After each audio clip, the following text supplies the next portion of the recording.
علماء اہل سنت، معزز و محترم سامعین، السلام علیکم ورحمۃ اللہ وبرکاتہ۔ وعلیکم السلام۔ الحمدللہ الحمدللہ وکفا وسلام علی عبادہ الذین اصطفیٰ، اما بعد اعوذ باللہ من الشیطان الرجیم، بسم اللہ الرحمن الرحیم، اقرأ باسم ربک الذی خلق، صدق اللہ العلی العظیم، وبلغنا رسولہ النبی الکریم،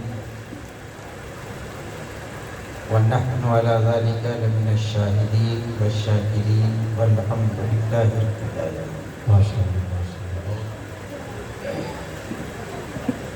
بارگاہ رسالت میں ہدیہ درود سب سے پہلے پیش کر لیجیے۔ اللہم صل علی سیدنا و مولانا محمد وعلی الجود والکرم وآلہ وصحبہ وبارک وسلم، صلاۃ و سلام علیک یا رسول اللہ وسلم علیک یا حبیب اللہ۔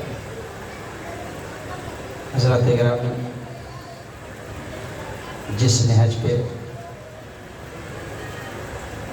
نقیب جلسہ اور میدان نقابت کے رستم حضرت رستم اقبال صاحب نے آج کے اس پروگرام کو ترتیب دیا ہے اور دیگر پروگراموں کو اسی نہج پہ چلانے کا پیغام دیا ہے۔ یقیناً وہ ایک خوش آئند قدم ہے۔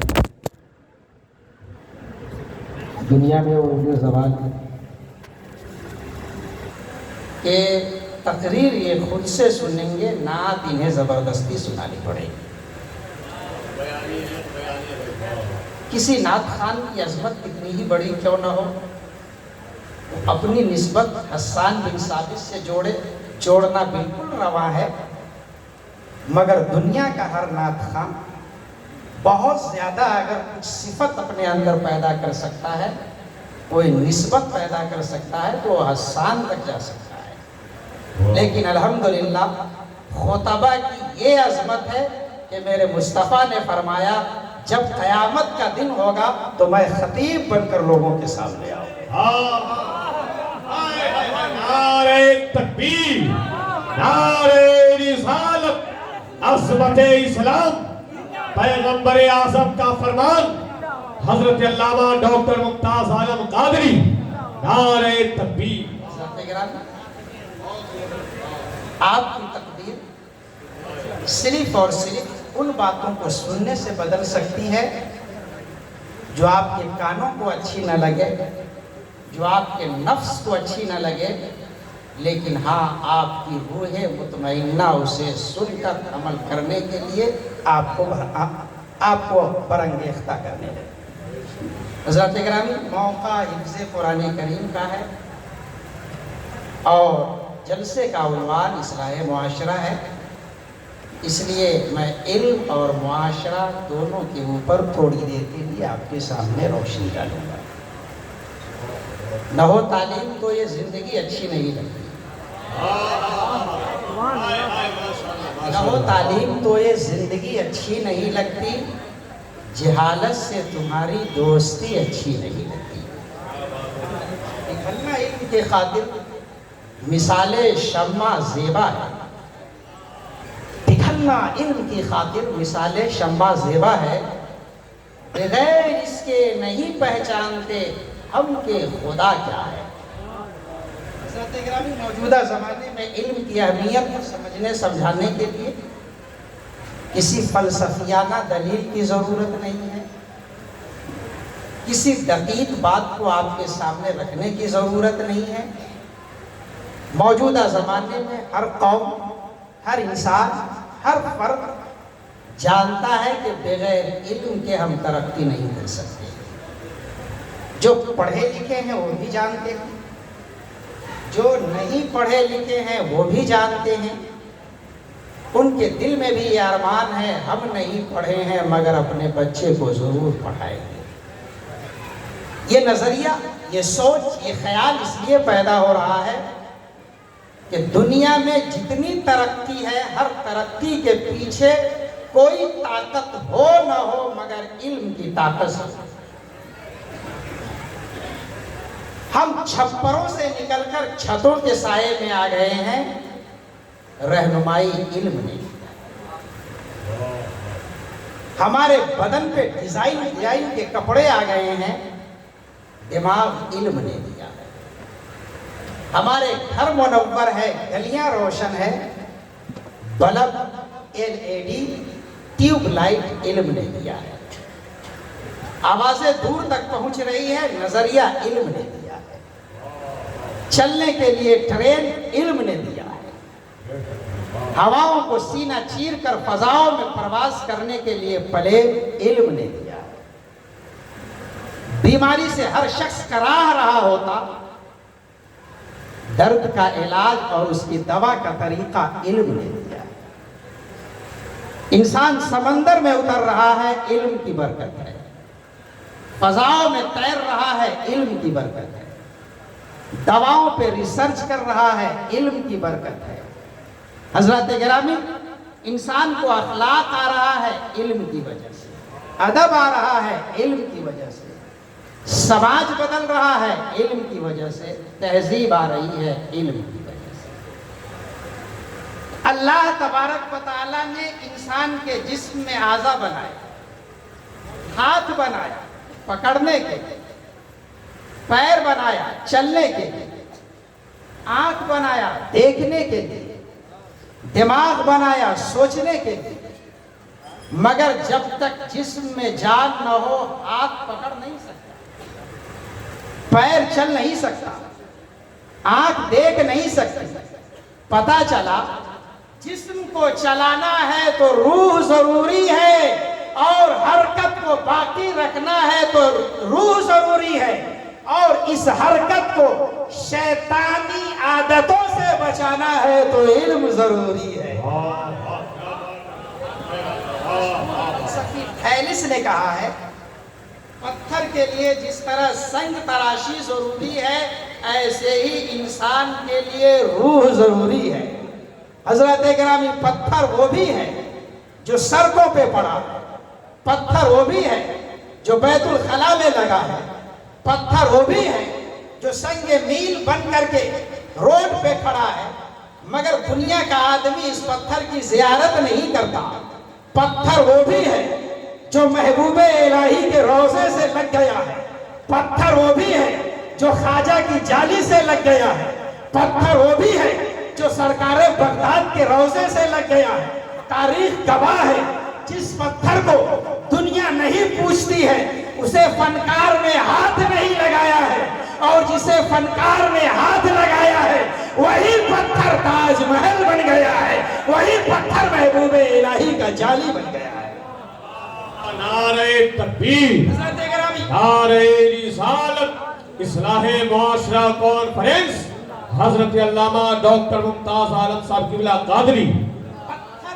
پتھر سبر جائے تو قابل دیدار بنتا ہے، انسان علم حاصل کر لے تو قابل دیدار بھی رہتا ہے، قابل یادگار بھی رہتا ہے۔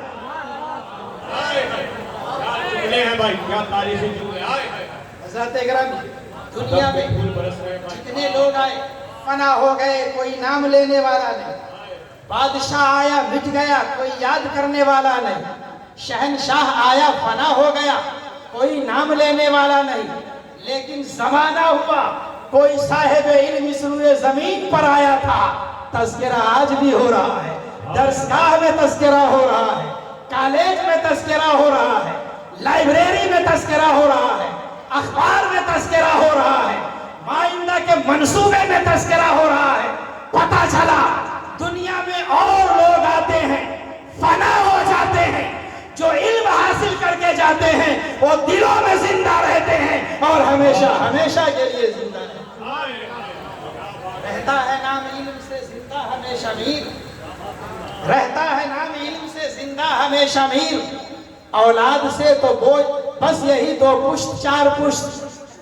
یہ علم ہی ہے جس نے تھیلس کو زندہ رکھا ہے، یہ علم ہی ہے جس نے انیکسر مانڈو کو زندہ رکھا ہے، یہ علم ہی ہے جس نے فیثاغورس کو زندہ رکھا ہے، یہ علم ہی ہے جس نے افلاطون کو زندہ رکھا ہے، یہ علم ہی ہے جس نے ارسطو کو زندہ رکھا ہے، یہ علم ہی ہے جس نے ارشمیدس کو زندہ رکھا ہے۔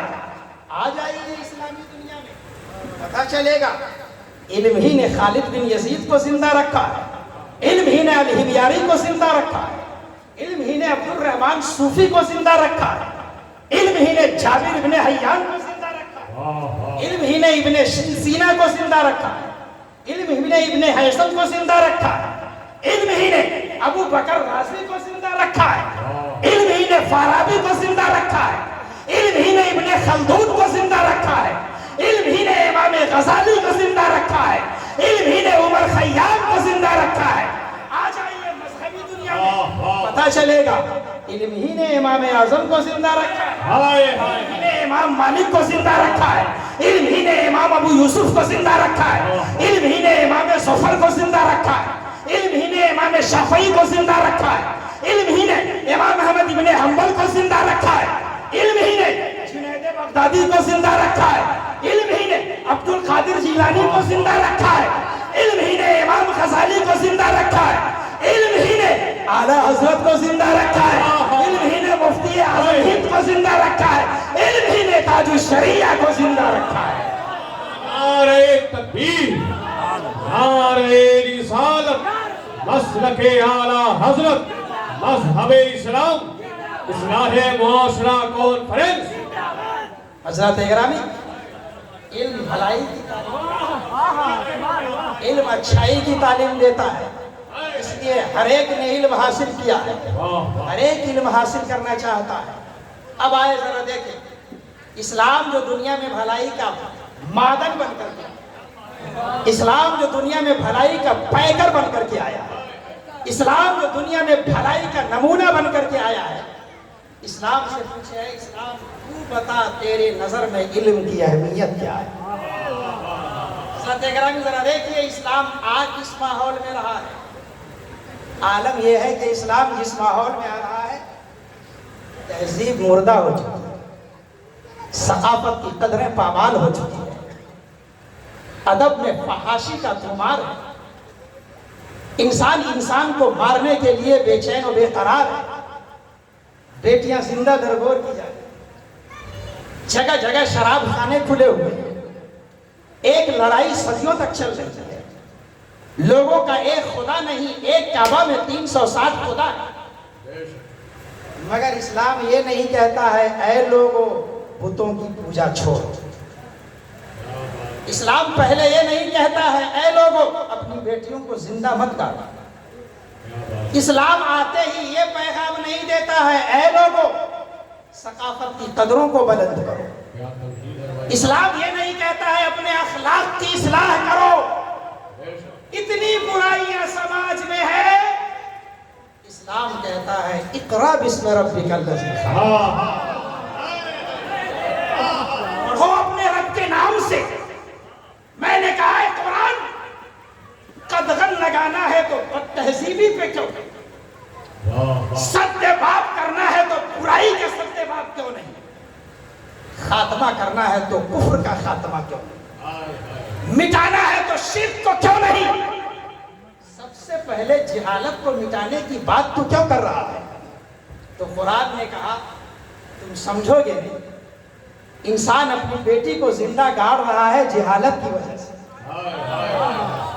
خود کو پوج رہا ہے، بتوں کو پوج رہا ہے جہالت کی وجہ سے، ہونٹوں پہ شراب کے پیالے ہیں جہالت کی وجہ سے، ہاتھوں میں تلوار ہے جہالت کی وجہ سے، بیٹیوں سے نفرت ہے جہالت کی وجہ سے، اور جب تک جہالت باقی رہے گی دنیا کا کوئی مومنٹ، دنیا کی کوئی تحریک انسان کو سیدھے راستے پہ نہیں لا سکتی ہے، لہذا کفر کو مٹانا ہے تو کفر سے پہلے جہالت کو مٹاؤ، بیٹی کی محبت پیدا کرنی ہے تو محبت پیدا کرنے سے پہلے علم کی روشنی دو، جہالت کو مٹاؤ. جب جہالت ختم ہو جائے گی انسان علم کے دائرے میں آ جائے گا. اس کا رشتہ خاندان سے بھی جڑ جائے گا، خود سے بھی جڑ جائے گا، خدا سے بھی جڑ جائے گا. نہیں آتا تو میری جان پڑھا کر ہو جائے گی ہر مشکل آسان پڑھا کر. آئیے ذرا دیکھیے اسلام نے علم کو مقام کیا دیا ہے، اہمیت کیا دیا ہے. دنیا کی نظر میں آج بھی علم کے معاملے میں پوری دنیا کا اسٹڈی آپ کر لیجئے، سب نے کہا ہے کہ علم حاصل کرنا انسان کا حق ہے. پیدا ہو گیا تو پڑھنے سے کوئی نہیں روک سکتا.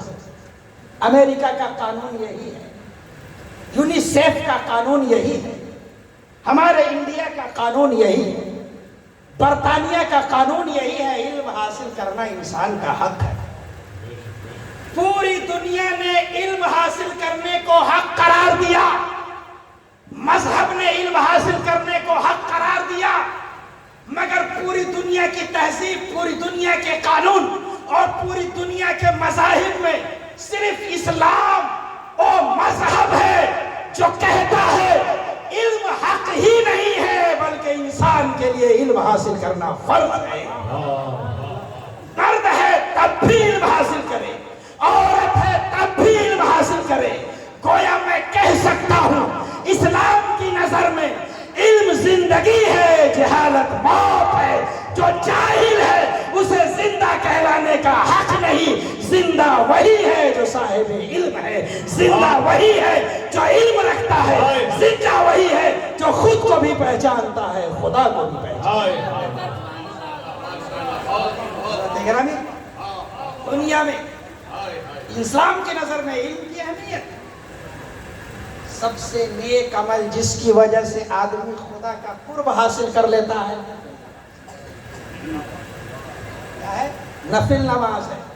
یہ سرکار تیغ علی شاہ رحمۃ اللہ علیہ، یہ حضرت شیر بہار، حضور مفتی اعظم ہند، جتنے بھی ہیں یہ سب اسی لیے چمکتے ہیں کہ انہوں نے فرض کو بھی ادا کیا ہے، نوافل کو بھی ادا کیا ہے. اتنا بڑا مقام ہے نوافل کا. آدمی اگر کامل طور پر ادا کرے تو اس کا ہاتھ نہیں رہ جاتا، خدا کا ہاتھ ہو جاتا. اس کا پیر نہیں رہتا، خدا کا پیر ہو جاتا. اس کا دماغ اپنا دماغ نہیں رہتا، فراست میں خدا کی بصیرت پیدا ہو جاتی ہے. پھر نماز انسان کو اتنا بلند مرتبہ کر دیتا ہے. مگر جب علم کی بات آئی تو اللہ کے نبی فرماتے ہیں فضل العلم فضل خیر من فضل العبادت. علم حاصل کرنے کی فضیلت نفلی عبادت سے بڑھ کر کے ہے، نفلی عبادت سے بڑھ کر کے ہے. اس لیے کہ نفلی عبادت کرنے والا مقام ولایت پہ فائز ہوتا ہے، علم حاصل کرنا شریعت کے منصب پر فائز ہوا کرتا ہے. وہ خود بھی راستے پہ چلتا ہے، دنیا کو راستے پہ چلایا. اب آئیے آپ کے ذہن میں سوال پیدا ہوگا، علم میں عبادت نفلیہ سے بڑھ کر کے ثواب علم ہے. تو حضرت گرامی یہیں پہ اس مسئلے کو بھی حل کر دے رہا ہوں. امام محمد کی بارگاہ میں ایک آدمی آیا کہ دیکھے کہ امام محمد کی شان کے مالک ہیں. آنے کے بعد انہوں نے دیکھا جتنی نماز میری ان سے کم نماز حضرت امام محمد کی، جتنے صوم و صلات ہمارے اس سے کم امام محمد کی. جانے لگے. امام محمد نے پوچھا کہ تم کیوں آئے، کیوں جا رہے؟ کہا حضور بڑا نام آپ کا سنا تھا کہ بڑے جید عالم ہیں، بڑے فیض عالم ہیں آپ. میں دیکھنے آیا تھا کہ آپ کی عبادت کیسی ہے، آپ کی زندگی کیسی ہے، آپ کی ریاضت کیسی ہے. کہا کیسا پایا؟ کہا حضور جتنا تقویٰ ہمارے اندر ہے اتنا تو آپ کے اندر بھی نہیں ہے. جتنی عبادت میں کرتا ہوں اتنی آپ نہیں کرتے. میں آپ سے افیکٹڈ نہیں ہو سکتا، پربھاوت نہیں ہو سکتا، متاثر نہیں ہو سکتا. امام محمد نے کہا میرے قریب آؤ. قریب آیا. امام محمد نے کہا جتنی تسبیح تم نے پڑھی ہے یہ بتاؤ کہ اس کا ثواب کسے ملے گا، تمہیں یا تمہارے پڑوسی کو؟ کہا ہمیں. کہا نماز کا ثواب، اس نے کہا ہمیں. کہا روزے کا ثواب، اس نے کہا کہ ہمیں. تب امام محمد نے کہا ارے نادان سن، یہی فرق ہم میں اور تم میں ہے. تیری عبادت تیرے لیے، تیری تسبیح تیرے لیے، تیرا وظیفہ تیرے لیے، تو جو کچھ کرتا ہے اپنے لیے کرتا ہے، لیکن میں جو لکھ رہا ہوں اپنے لیے نہیں. قیامت تک جتنی امت پیدا ہوگی سب کی رہنمائی ہماری تحریر سے ہوتی رہے گی، ہمارے قلم سے ہوتا ہے. نعرہ تکبیر، نعرہ رسالت. حضرات ضروری اعلان سماعت کریں. جو باہر کے مہمان آئے ہیں ابھی تک کھانا نہیں کھائے ہیں، کھانا کھلایا جا رہا ہے، جا کر کھانا تناول کر سکتے ہیں. جو لوگ سڑکوں پہ ہیں ان سے گزارش ہے کہ وہ آ جائیں. پیدائش شریف لوگ سڑکوں پہ اچھے نہیں رہتے، آ جائیں بیٹھ جائیں. بڑی خوشی ہو رہی ہے. مدرسہ سے ٹچڈ، مدرسہ سے کنیکٹڈ مسجد ہے. میں سمجھتا ہوں کہ غالباً پہلے مسجد بنی ہوگی یا بعد میں مدرسہ بنا ہوگا، یا پہلے مدرسہ ہو بعد میں مسجد ہو، کچھ بھی ہو. پورے دنیا کا آپ جائزہ لے لیجیے. 3 صدی ہجری سے پہلے پورے اسلامک ورلڈ میں آپ کو کوئی مدرسہ نہیں ملے گا. نہ یورپ میں کوئی مدرسہ، نہ بغداد میں کوئی مدرسہ، نہ فارس میں کوئی مدرسہ. ہر جگہ آپ کو صرف مسجد ہی ملے گی، ہر جگہ مسجد. مگر قربان جاؤ، صرف مسجد ہے مگر محدث کی کمی نہیں ہے، مفسر کی کمی نہیں ہے، مجتہد کی کمی نہیں ہے.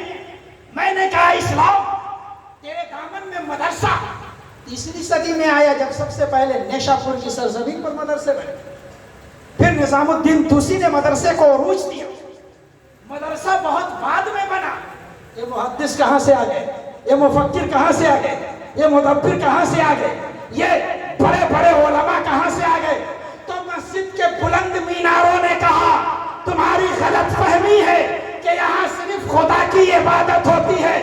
نہیں نہیں، سر جھکا کر خدا کی عبادت ہوتی ہے، نگاہیں جھکا کر کتابوں کی تلاوت.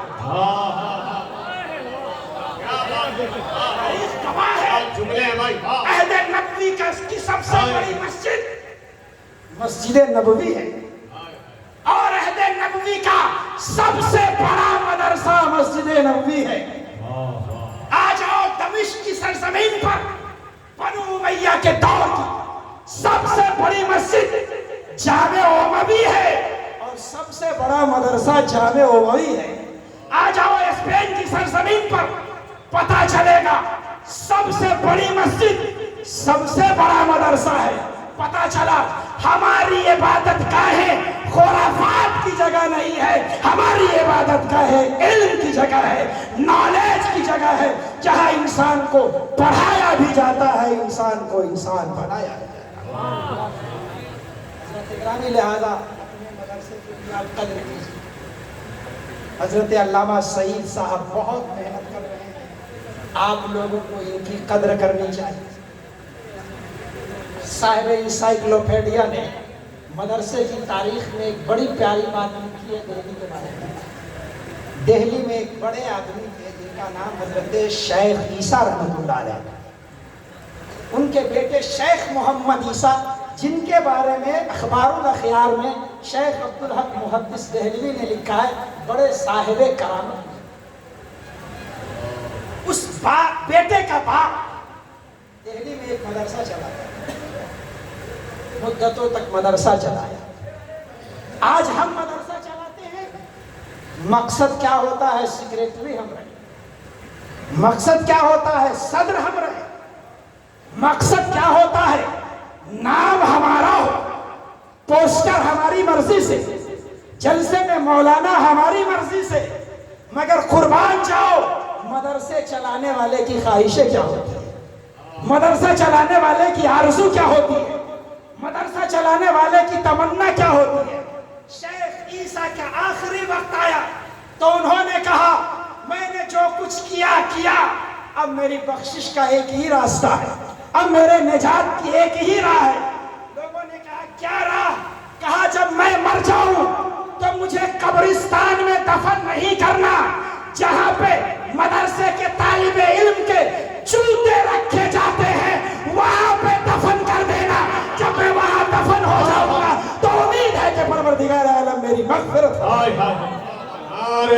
تکبیر، نعرے رسالت، مذہب اسلام، اصلاح معاشرہ کانفرنس، حضرت علامہ ڈاکٹر ممتاز عالم صاحب قبلہ قادری۔ اور جو لوگ آج مدرسے کو ٹیڑھی آنکھ سے دیکھ رہے ہیں، مدرسے پہ غلط نگاہیں ڈال رہے ہیں، میں ان سے بھی کہنا چاہتا ہوں، یقیناً ہندوستان کی تاریخ میں موہن چند کرم گاندھی بہت بڑا نام ہے، سمان کیا جانا چاہیے۔ پنڈت جواہر لال نہرو بڑا نام ہے، سمان کیا جانا چاہیے، مگر یہ جتنے لوگ ہیں سب کے سب مومنٹ آف فریڈم کے ہیرو ہیں، گفت و شنید کے ذریعے ہندوستان کو آزاد کرانے والی تحریک کے ہیرو ہیں۔ جنگ آزادی کا ہیرو کوئی نہیں، نہ ابوالکلام آزاد، نہ بسم اللہ، نہیں نہرو، نہیں دوسرے لوگ۔ جنگ آزادی کے ہیرو کون ہے؟ یہ جنگ ہوئی تھی کس سے؟ جنگ ہوئی تھی انگریزوں سے۔ اب انگریزوں کی زبانی ہی سن لیجئے کہ ان کا سب سے بڑا دشمن کون تھا، ان سے لوہا لینے والا کون تھا؟ انگریز لکھتا ہے that this my Maulvi was the brain and hand of conspiration۔ شاہ احمد اللہ مدراسی کے بارے میں انہوں نے لکھا ہے ہندوستان میں بغاوت کی چنگاری اور بغاوت کی سازش ہوئی ہے، تو اس کے پیچھے نہ کوئی ہندو تھا، نہ کوئی مسلمان تھا، نہ کوئی سکھ تھا، نہ کوئی عیسائی تھا، جس نے انگریزوں کو للکارا ہے یہی مولانا احمد اللہ مدراسی رحمت اللہ تعالی۔ پتا چلا جنگ آزادی اگر برپا ہوا ہے تو نہ مندر کی وجہ سے نہ کلیسا کی وجہ سے، جنگ آزادی برپا ہوا ہے تو مدرسے کی وجہ سے۔ اور جب تک ہندوستان آزاد رہے گا، ہندوستان کے سینے پہ مدرسے بھی آباد رہیں گے۔ کوئی مائی کا لال نہ مدرسے کو ملا سکتا ہے نہ مسلمانوں کو ملا سکتا ہے۔ نعرے تکبیر، نعرے رسالت، مذہب اسلام، خواجہ کا ہندوستان، ہندوستان کا مسلمان، حضرت علامہ ڈاکٹر ممتاز صاحب قبلہ قادری۔ حضرت گرامی، آپ کو اندیشہ کرنے کی ضرورت نہیں ہے، فکر کرنے کی ضرورت نہیں ہے، اور یہ پرچہ پرچی والے سے ڈرنے کی بھی ضرورت نہیں ہے۔ ہمارا یار علم ہے، مامون کے زمانے میں ابو اسحاق کندی بڑا مشہور نام ہے، عرب کا پہلا فلسفی، عرب ورلڈ کا پہلا دارشنک، جب مامون کے دربار میں آیا، مامون نے اس کے علم کی پرکھ کے لیے دو چار باتیں پوچھی۔ جتنی بات پوچھی سب کا جواب مامون کو ابو اسحاق کندی نے دے دیا۔ پھر انہوں نے کہا میں ایسا علم جانتا ہوں جو تمہارے دربار میں کوئی نہیں جانتا، کوئی نہیں جانتا۔ مامون نے کہا میں ایک پرچی لکھ رہا ہوں، اور پرچی دربار میں نہیں دوسرے کمرے میں لکھا جائے، وہ پرچی یہاں لائی بھی نہیں جائے گی، تمہیں بتانا ہے کہ پرچی پہ لکھا کیا ہے۔ تاریخ گواہ ہے، جتنے لوگوں نے مسلمانوں کے سائنسی کارنامے کی بات لکھی ہے سب نے لکھا ہے، دوسرے کمرے میں پرچی پہ کچھ لکھا گیا۔ ابو اسحاق کندی یہاں دربار میں بیٹھا ہوا ہے، تحریر مکمل ہوئی، وہ آدمی آیا، پوچھا گیا کہ بتاؤ اس آدمی نے کیا لکھا ہے۔ ابو اسحاق کندی نے ایک نظر ڈالی اور جو کچھ لکھا تھا منو ان پڑھ کر کے حضرت ابو اسحاق کندی نے سنا دیا۔ اور جب کندی نے سنا دیا تو پوچھنے والے نے پوچھا یہ علم تمہیں آیا کہاں سے، یہ شعور آیا کہاں سے، کیا تم دنیا میں کچھ عجب کرشمہ لے کر کے آئے ہو؟ تو ابو اسحاق کندی نے کہا کرشمے اور چمتکار کی پابند وہ قوم ہوتی ہے جو جاہل ہوتی ہے، جو عالم ہوتی ہے، ہر چیز کو علم کی روشنی میں دیکھ لیا گیا۔ کوشش کرو کہ ایسا علم حاصل کرو کہ پوری دنیا میں تمہارا جواب نہیں رہے، تمہارا کوئی ثانی نہیں رہے۔ اور جو لوگ تمہیں کہتے ہیں نا کہ تم یہاں کے نہیں رہنے والے ہو، انہیں اچھی طرح سے بتا دو اگر کوئی ہندوستان کے گنگا سے پیار کرنے والا ہندوستانی ہے، اگر کوئی جمنا کی لہروں پر مرنے والا ہندوستانی ہے، اگر کوئی گولڈن ٹیمپل سے پیار کرنے والا ہندوستانی ہے، کوئی جودھ پور سے پیار کرنے والا ہندوستانی ہے، کوئی کشمیر سے پیار کرنے والا ہندوستانی ہے، تو اے انصاف پسندو مجھے بتاؤ، کیا اجمیر ہندوستان کا حصہ نہیں؟ کیا بریلی ہندوستان کا حصہ نہیں؟ کیا کلیئر ہندوستان کا حصہ نہیں؟ کیا دیوا ہندوستان کا حصہ نہیں؟ اگر ہے اور جب تک دنیا رہے گی تب تک یہ ہندوستان ہی میں رہے گا. اگر تم دینا بھی چاہو گے تو ہندوستان کا مسلمان نہ چین کو آنے دے گا نہ پاکستان کو آنے دے گا. کہنا یہ چاہتا ہوں جب گنگا پہ مرنے والا ہندوستانی ہے تو غریب نواز کے روزے پہ مرنے والا بھی ہندوستانی ہے. اگر جمنا پہ مرنے والا ہندوستانی ہے تو بریلی کے اعلیٰ حضرت میں گنبد پہ مرنے والا بھی ہندوستانی ہے.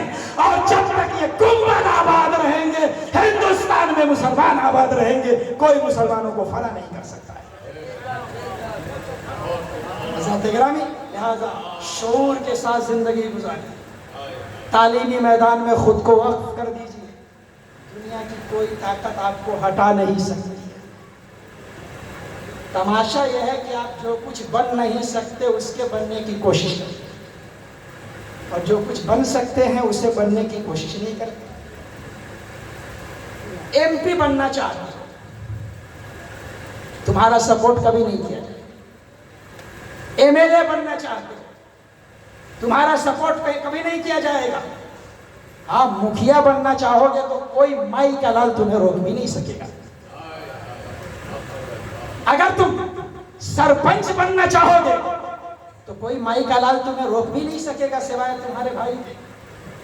اگر تم ایس ڈی ایم بننا چاہو گے کوئی روک نہیں سکے گا. اگر تم ڈی ایم بننا چاہو گے کوئی نہیں روک سکے گا. اگر تم پڑھنا چاہو گے کوئی روک نہیں سکے گا. جب پڑھنے کی اتنی آزادی ہے تو آج سے ٹھان لو جب تک یہ مدرسہ مدینۃ العلوم سلامت ہے ہمارے ہاتھ میں قرآن بھی رہے گا, ہمارے ہاتھ میں بی اے کی ڈگری بھی رہے گی, ہمارے ہاتھ میں انجینئرنگ کی ڈگری بھی رہے گی, ہمارے ہاتھ میں وکالت کی ڈگری بھی رہے گی. حضرت گرامی اسلام کسی علم کو حاصل کرنے سے روکتا ہی نہیں, کسی مذہب سے ملنے سے بھی نہیں روکتا. یہ غلط فہمی ہے کہ کافر سے مت پڑھو, مشرک سے مت پڑھو. نہیں, جس نے کہا ہے وہی کہنے والا میرے نبی سے اچھی بات نہیں کر سکتا. کوئی کہنے والا میرے نبی سے اچھی رہنمائی نہیں کر سکتا. میرے آقا نے بدر کے کافر دشمنوں کو جو قیدی بن کر کے آئے تھے اسے کہا تھا تم ایک پڑھے لکھے ہو تو 10 مسلمان کو پڑھاؤ. پتا چلا غیر مسلم کو گرو جی بنانا کسی اور کی سنت نہیں, میرے مصطفیٰ کی سنت ہے. لہذا علم جہاں سے ملے علم حاصل کرو, مگر علم حاصل کرنے کا یہ مطلب نہیں ہے کہ اپنے اقدار کو بھول جاؤ. علم حاصل کرنے کا یہ مطلب نہیں ہے باپ کے وقار کو بھول جاؤ. علم حاصل کرنے کا یہ مطلب نہیں ہے قرآن کو بھول جاؤ. علم حاصل کرنے کا یہ مطلب نہیں ہے کہ گرو کو ہی اپنا شوہر بنا لو. نہیں نہیں, علم حاصل کرنے کا مطلب یہ ہے ہم دنیا میں بھی باوقار رہیں گے اور خدا کی بارگاہ میں بھی باوقار رہیں گے.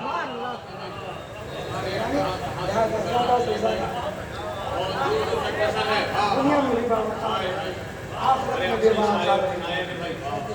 اپنے مدرسے کو سیکھیے اور ہندوستان کے ماحول سے بالکل گھبرانے کی ضرورت نہیں, بالکل گھبرانے کی ضرورت نہیں ہے. آج 2 لوگ سینہ ٹھوک کر کہتے ہیں کہ کسی کے پاس 1 ہے, ہمارے پاس 3 کروڑ ہے, 3 کروڑ دیوتا ہے. حضرت گرامی یہ بتاؤ دنیا میں 1 کو خوش کرنا زیادہ آسان کام ہے یا سینکڑوں کو خوش کرنا زیادہ آسان کام ہے؟ سینکڑوں کو کون خوش کرتی ہے؟ کوٹھے کی رنڈیاں خوش کرتی ہے. بہت بھونڈا جملہ دے رہا ہوں. سینکڑوں کو صرف اور صرف طوائف خوش کر سکتی ہے. ایک شریف عورت تو ایک ہی مرد کے دامن سے وابستہ رہتی ہے.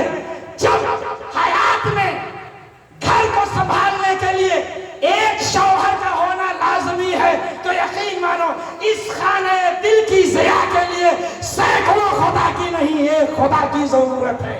اور جب سینکڑوں خدا رہے گا تو دل بھی برباد ہو جائے گا, گھر بھی برباد ہو جائے گا. ایک خدا رہے گا, دنیا بھی آباد, آخرت بھی آباد.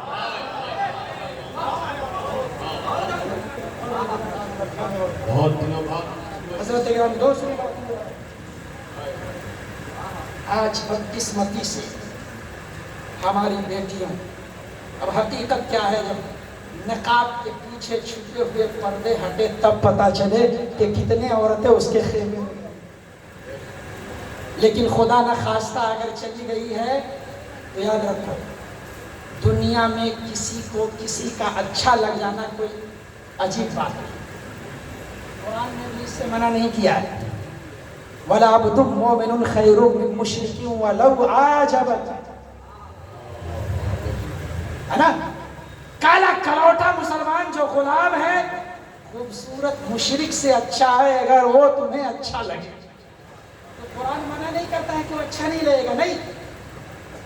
غیر مسلم عورتیں مسلمان لڑکوں کو بھی اچھی لگ سکتی ہے, ان کی لڑکیاں آپ کو اچھی لگ سکتی ہے, ہماری لڑکیوں کو ان کا لڑکا اچھا لگ سکتا ہے.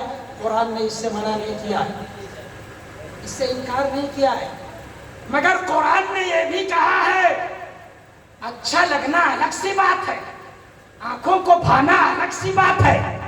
ہر آنکھوں کو بھا جانے والی چیزوں کی طرف دوڑا نہیں جائے گا, اس لیے نہیں دوڑا جائے گا, پہلے دیکھا جائے گا جو آنکھوں کو بھا رہی ہے یہ جنت کی طرف جا رہی ہے کہ جہنم کی طرف جا رہی ہے. اگر آنکھوں کو بھانے والی چیز جنت کی طرف جانے والی ہے تو ایکسپٹ کر لیا جائے گا, جہنم کی طرف جانے والی ہے تو ریجیکٹ کر دیا جائے گا.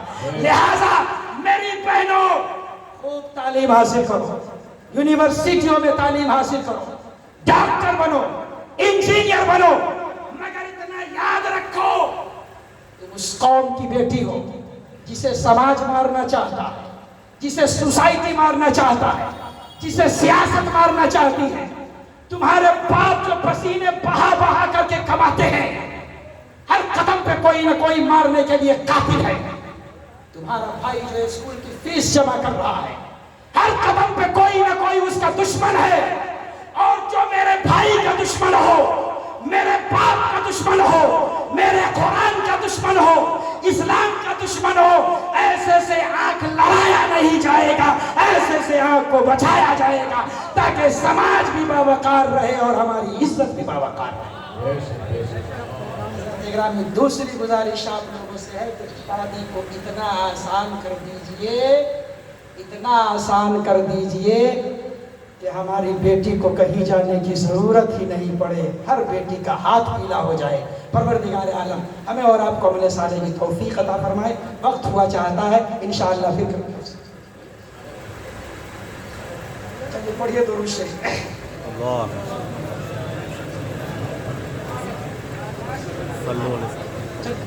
پڑھیے درود شریف. اللہم صلی آلہ وصحبہ وبارک وسلم صلاۃ و سلام علیک یا رسول اللہ. حضرات گرامی دوسری بات یہ ہے, اللہ کے نبی نے فرمایا لیاتین علی الناس زمان لا تنفع فیہ الا الدینار والدرہم, ایک وقت آئے گا سوائے درہم اور دینار کے کوئی کام نہیں آئے گا. اللہ نعرہ تکبیر. یہ دن ہے ہندوستان کے بڑے شریف صوفی سخنور شاعر حضرت غلام نور مجسم اللہ اتر پردیش آ گئے. نعرہ تکبیر, نعرہ رسالت, اصلاح معاشرہ کانفرنس, شاعر اعظم ہندوستان, نعرہ تکبیر. حضرت گرامی یاد رکھیے دنیا میں مفلس کی کوئی قدر و قیمت نہیں ہوتی. جس کے کپڑے پھٹے ہو سماج میں اس کی عزت نہیں ہوتی ہے. جس کے پاس رہنے کے لیے مکان ہو نہ ہو معاشرے میں اس کا کوئی مقام نہیں رہتا. دوسرے کی بات کرتے ہو یار. تمہارے خاندان میں کوئی تمہارا بھتیجا ہوگا, تم اپنی خوبصورت بیٹی کا نکاح اس لیے نہیں کرتے کہ اس کے پاس گھر نہیں ہے. تمہارے سماج میں, تمہارے خاندان میں جب امیر کوئی رشتہ دار آتا ہے تو اس کے لیے انتظام الگ ہوتا ہے, غریب آتا ہے تو اس کے لیے جذبات الگ ہوتے ہیں. میں کوئی دور کی بات نہیں کر رہا ہوں, بالکل حقیقت بیان کر رہا ہوں. اسی مجمع میں ہزاروں لوگ ہوں گے جنہیں صرف اس بنا پر ریجیکٹ کر دیا گیا ہوگا کہ وہ غریب ہے, اور آپ کو ریجیکٹ کیا گیا تو کیا کیا گیا؟ ہم میں سے کسی کو ریجیکٹ کیا گیا تو کیا کیا گیا؟ ایک بہت بڑے عالم دین ابو الحسن خوارزمی نے لکھا ہے, وہ اتنا غریب تھا کہ تنگ آ کر کے اس نے لکھا, من لم یکن معہ درہما لم تلتفت عروسہ الیہ. اگر آدمی کے پاس پیسہ نہ ہو تو اس کی بیوی بھی اسے بھاؤ نہیں دیتی ہے, بیوی بھی اسے بھاؤ نہیں دیتی ہے. اور پورے ہندوستان میں سب سے کنگال آپ ہیں, سب سے زیادہ غریب آپ ہیں, سب سے زیادہ کم پکے کے مکان آپ کے پاس ہے, سب سے کم موٹر سائیکل آپ کے پاس ہے, سب سے کم سائیکل آپ کے پاس ہے, سب سے کم کاروبار آپ کے پاس ہے. ہندوستان میں کم و بیش 14 لاکھ فیکٹریاں ہیں, صرف 500-600 14,000 کے قریب مسلمانوں کی فیکٹریاں ہیں. اور اس غریبی کی حالت میں آپ چاہتے ہو کہ ملک کا وزیر اعظم ہماری ٹوپی پہن لے؟ کبھی نہیں ہو سکتا. تمہاری ٹوپی کو وزیر اعظم نے ریجیکٹ کر دیا, مگر اسی ہندوستان میں ایک بوہرا قوم ہے جس کا تناسب آپ سے بہت کم ہے, شیعوں کا ایک فرقہ ہے. صرف اس کی پگڑی کو نہیں باندھا, وزیر اعظم اس کی مجلس میں بیٹھے اور اس کے امیر کو ہندوستان کی سب سے بڑی یونیورسٹی جامعہ ملیہ اسلامیہ کا چانسلر بنا دیا. یہ کیوں ہو رہا ہے معلوم ہے؟ اس لیے کہ جو غریب ہوتا ہے نہ اس کی ٹوپی پہنی جاتی ہے, نہ اس کا رومال ایکسپٹ کیا جاتا ہے. مالدار اگر جوتی بھی دے تو اسے سر پہ رکھ لیا جاتا ہے نا. اور ہر چیز میں یہ معاملہ ہے. ہماری جوتی آپ سر پہ رکھو گے نہیں, رستم اقبال صاحب کی جوتی رکھو گے نہیں, لیکن اگر پیر صاحب کی جوتی ہو تو سب رکھنے کے لیے تیار ہو جائیں گے. اگر غوث پاک کی جوتی ہو تو ہم بھی رکھیں گے, تم بھی رکھے گو. اور کیا کہنا, اگر مدینے کے تاجدار کی جوتی ہو تو کہیں گے جو سر پہ رکھنے کو مل جائے نالے پاک حضور, تو پھر کہیں گے کہ ہاں ہاں تاجدار ہم بھی ہیں. چاہتے ہو کہ دنیا تمہاری جوتی کو سلام کرے تو مالدار بن جاؤ, چاہتے ہو کہ دنیا تمہارے اقبال مندی کو سلام کرے تو مالدار بن جاؤ. اتنا کماؤ کہ نہ یہاں کی اکثریت کما سکے, نہ مجوسی کما سکے, نہ یہودی کما سکے. دنیا کا سب سے مالدار قوم مسلمان بن جائے. مالدار ہو جائیں گے تو پھر کہنا نہیں پڑے گا آپ 20% نہیں, 14% نہیں, 1% بھی رہو, پارلیمنٹ میں آپ کے لیے جگہ رہے گی, اسمبلی میں آپ کے لیے جگہ رہے گی. لہٰذا کماؤ اور خوب کماؤ. اللہ کے نبی نے کہا ہے ایک وقت آئے گا کہ دولت سے کے بغیر کچھ کام نہیں چلے گا, وہی یہ زمانہ ہے. لہٰذا دولت کی قدر کیجیے, خوب قدر کیجیے. مگر یاد رکھیے, دولت آ جائے تو استعمال بیٹے کے بیاہ پر نہیں, بیٹی کے شادی پر نہیں, دولت کا استعمال علم کے لیے کیجیے. آپ کو معلوم ہے تاریخ جن لوگوں نے پڑھا ہے, آخری نقطہ بیان کرتے جا رہا ہے, جاپان کو جنگ عظیم, پہلی جنگ عظیم میں بڑا فائدہ ہوا. فرسٹ ورلڈ وار میں سب سے زیادہ لابھ جاپان کو حاصل, اور جنگ عظیم ثانی میں سب سے زیادہ گھاٹا جاپان کو ہوا تھا جب ہیروشیما اور ناکاساکی پر ایٹم بم برسائے گئے تھے. جب پہلی بار دولت جاپان کے پاس آیا, جاپان نے ایک بات کہی, ایک نعرہ دیا تھا, ایک سلوگن دیا تھا. یہ نہیں کہا تھا بدھوں کا احترام کیا جائے گا, یہ نہیں نہیں کہا تھا بدھ کے مجسمے بنائے جائیں گے، یہ نہیں کہا تھا مندر بنائے جائیں گے، یہ نہیں کہا تھا مسجد بنائی جائے گی، بلکہ جاپان نے کہا تھا اب دولت ہمارے پاس آ گئی ہے، ثروت ہمارے پاس آ گئی ہے، تو اے جاپانیوں سن لو، آج سے یہ عہد و پیمان کر لو، دنیا کا مال و اسباب، مال و سامان چین میں ہے اور دنیا کا علم بھی چین میں رہے گا، لہذا آپ دولت کمائیے تو آپ بھی جاپان کی طرح یہ صدا دیجئے، جاپان نے کہا تھا سارے جہان کا علم جاپان میں، اور آپ کہیے سارے جہان کا علم مسلمان میں، اور جب سارے جہان کا علم آپ میں آ جائے گا آپ دنیا میں بھی باوقار رہیں گے، آخرت میں بھی باوقار رہیں گے۔ السلام علیکم ورحمۃ اللہ۔ السلام